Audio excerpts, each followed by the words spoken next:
Buongiorno, baddies. Welcome back to another video. Today's first question is, on December 1st, Tom's house of doll houses increased the price on all of its dolls by 25%. I don't know why it's called doll houses if they sell dolls, but okay. In January, Tom is having a sale where all dolls are priced 20% off the December prices. For any doll, is the January price higher than, lower than, or the same as the November price for the same doll? Does your answer depend on the doll's original price? So, like I said in some previous videos, let's say that the cost for the doll, like any specific doll, no, it doesn't have to be specific, like any doll, is X. So X, it was first increased by 25%, which means that 1 plus 25%, multiplied by, then it was decreased 20% off the December prices. So 1 minus 20%. And this goes back to the old saying, like the bigger you are, the harder you fall. Because the more money it was priced originally, the more money it would lose even if it was decreased the same percent. Because they don't simplify out like that. It doesn't work like that. So 1 plus 25%, since 25% is basically 1/4, so this is 5/4, and this one is 4/5. When we multiply them, they even each other out into 1. So in the end, we just have X.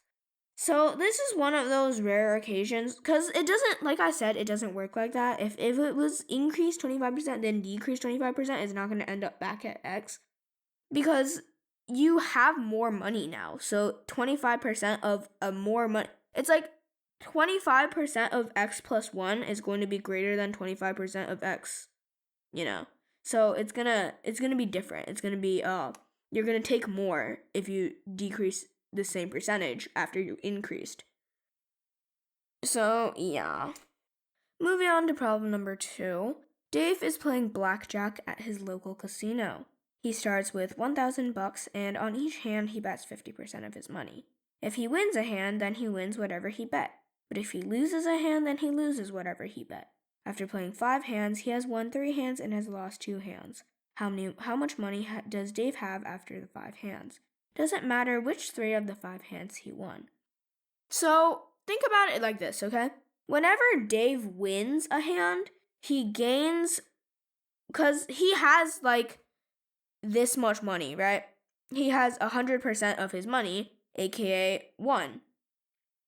When he wins a hand, he gains 50% of his money, which means that he gains 0.5. So that means that every time he wins a hand, he gains his money, which we can call, he has $1,000. Okay, so he multiplies his money by 1.5.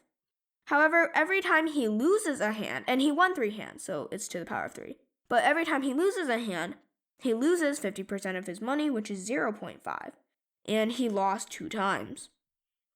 So our equation should look something like this.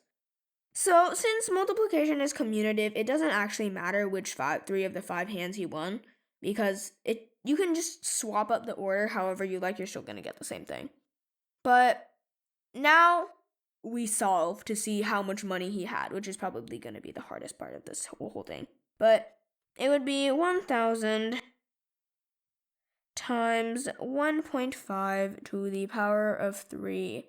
And I shall spare you guys some screen time, and it's 3.375. And 0.5 to the power of 2. 0.5, 5 times 5 is 25, so then 0.25. And like you can see here, we can take this 1,000, give it to this guy, and in the end, you're going to have 843.75 bucks, which is kind of ironic, because even though he won more times than he lost, he still lost money, because, 843 is less than 1,000, if you can't tell. Which is basically like the same idea that I told you above, because now that he has more money, when he decreases that money, you're going to lose more than what you gained, which is which is sort of the difference here. And since multiplication is commutative, it doesn't actually matter when you gain the money, you're still going to lose it because the two losses. So yeah, that is the end of this video. And no, I'm not giving you gambling advice. Please do not go gambling. Anyway, that is the end of this video, and I hope you guys enjoyed, and I hope you guys learned something new, and I will see you all on the next one. Bye!